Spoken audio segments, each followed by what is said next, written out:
Allah, God. We're worshiping God, we're thankful to God for what He's given us. Because He's created us out of His mercy. So we need to give back a little bit from what He's given us.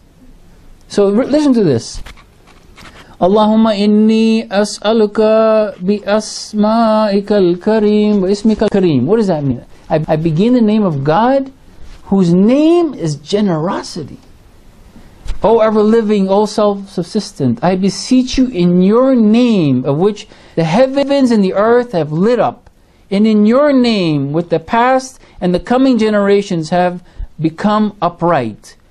O He who has always been alive before the existence of all things, O He who shall live after the extinction of all things, O He who has been always alive, even when there was nothing else alive, O He who revives the dead ones and causes the living ones to die, or ever living, there is no God save you. Look how beautiful that is. This is dua ahad. We're saying, okay, this is for the Imam, but this is telling us that we need to turn to Allah, to God, that we need to be good human beings. The first thing we need to do is be Muslims. You know, we're saying we're Muslims. What is a Muslim? It's submitting to God.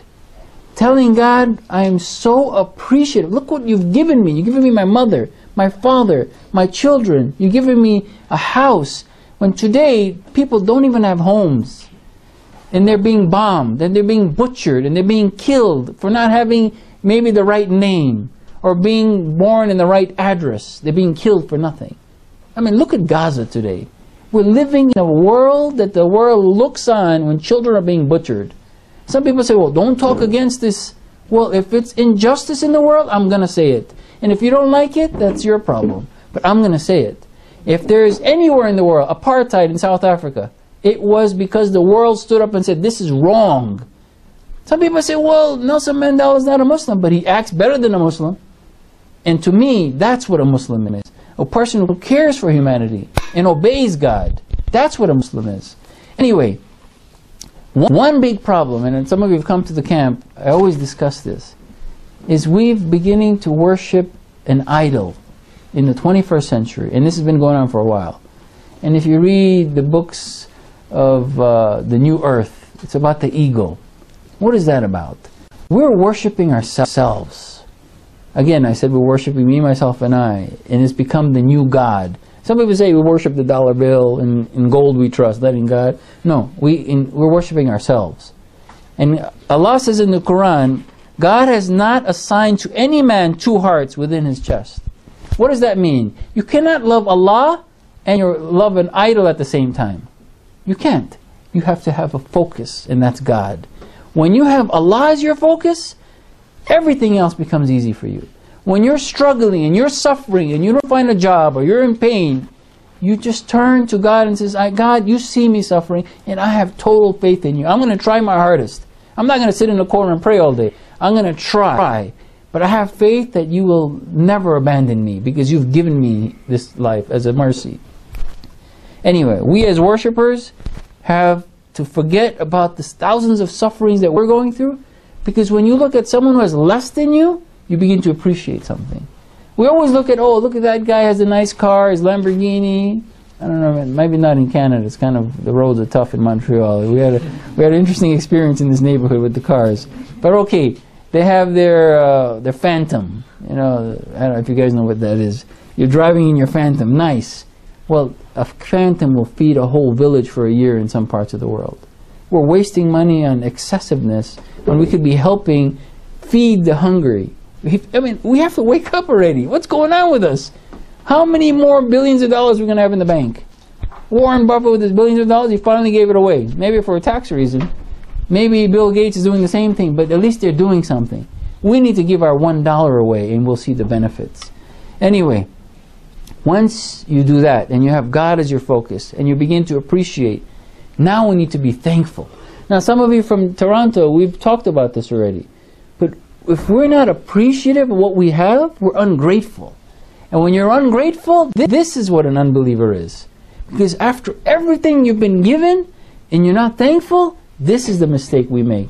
They say that's one of the signs of an unbeliever, is you just are not grateful for the blessings you have. It's not that you don't recognize God's existence. It's that you don't even acknowledge that all that we've been given. Look at a human body. Look at science. You cannot create another human body. How does life start? If we're a little bit closer to the sun, we'll all be burning. We never thank God for that. For the water we have, for all the things we have. So what do we do when we are appreciative? Now you have to give back. Charity. Some people, they give books, and they translate books, and there's so much knowledge being hidden from the world. Some people are on the internet all day, post it for free, and let the world see the truth. There's some brothers, we talked about this, I don't know if you've seen these sites, shiasource.com. One youth put this together and said, look, let me show the world what the truth is.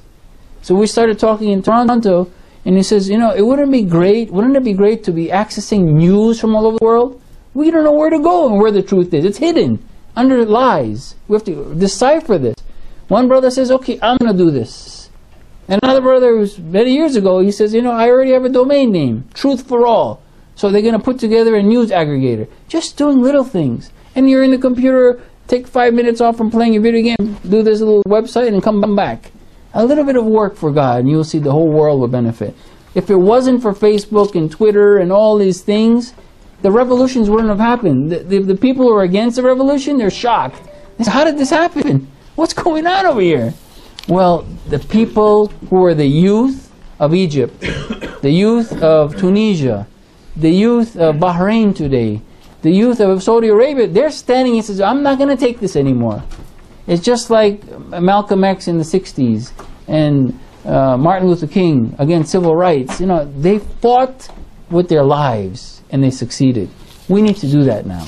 Just a little bit of words. I want to say something else. We should also have the ability to act. Why are we sitting on the couch, enjoying the video games and the movies, munching on popcorn, and we can't even get up for 1 minute and do something? If I'm walking down the road, one brother was telling me his sister was, you know, hurt. Some bystander, innocent bystander, came by and says, you know what? I'm going to stop this. And I don't care if I get hurt. The guy had a gun and he was hitting her. He said no. And they called the police and they were quickly able to act quick. They acted. If they didn't, maybe the sister would have been dead. That's fantastic. That's what standing up for truth is. Look at all these flotillas that came to Gaza. Who are they? They're people, even the Jews of Europe came to help feed the people of Gaza. Did I do that? No, I didn't. I haven't done a thing. And when I look at that, I say, there's a man who was like 84 years old, and they even stun-gunned him, and they hurt him. And he says, I don't care, I'll do this again, because I cannot live when I see children being abused, and I can't live when I see children being hurt. I need to stand up. When I see stories like that, I said, what am I doing? I need to do something. Now, I want to say something about the last days. A lot of the signs are there. We just don't open our eyes. Anybody's been to Iraq? Well, I think half your community is Iraqi, right? Okay. You've been to Najaf? Do you know there was a time Najaf and Kufa were separate? One of the signs of the last days is that they will be amalgamated, merged. They'll be one. Today you go, where's Kufa? You're in Kufa. Where's Najaf? You're in Najaf. It's one of the signs of the last days. The Prophet had mentioned, the Ahlul Bayt have told us. There's others. There's another one. In 2003, who can tell me, 2003 was, I think there was a terrible killing, and a pure soul died on the outside the walls of Kufa, along with 70 other men. Who can tell me who was that? Yes. Exactly, Sayyid Bakr Hakim. We were doing a camp for the youth in the summer that year, and we were talking about death. And someone knocks at the door and says, you know, Sayyid Bakr Hakim just died. Everybody's shocked. We were like stunned because we're just talking about death, and it's just scary when you talk about that because we're going there very soon. If you look at the history books, it's one of the signs.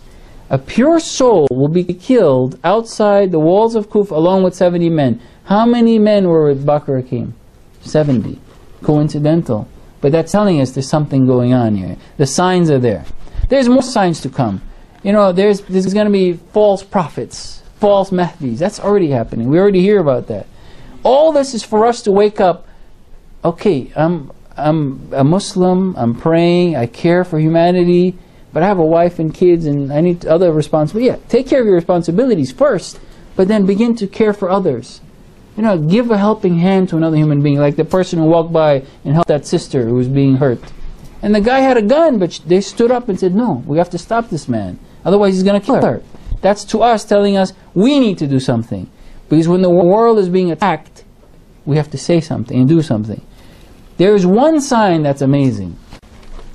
Yes, there's a lot of signs that there'll be a lot of earthquakes. There's a lot of suffering and hunger.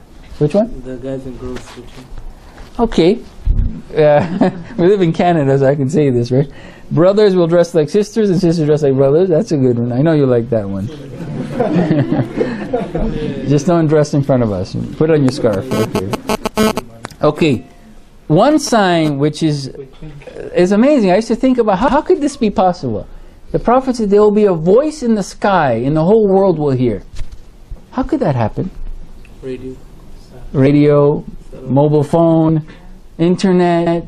I used to think about this sign in the 80s. I said, how could that be true? You hear a loud voice in the sky. Today we know it. It's microwaves. It's easy to understand this concept. But this was said many years ago. Even Ali ibn Abi Talib alayhi salam talked about the shaitan on people's roofs.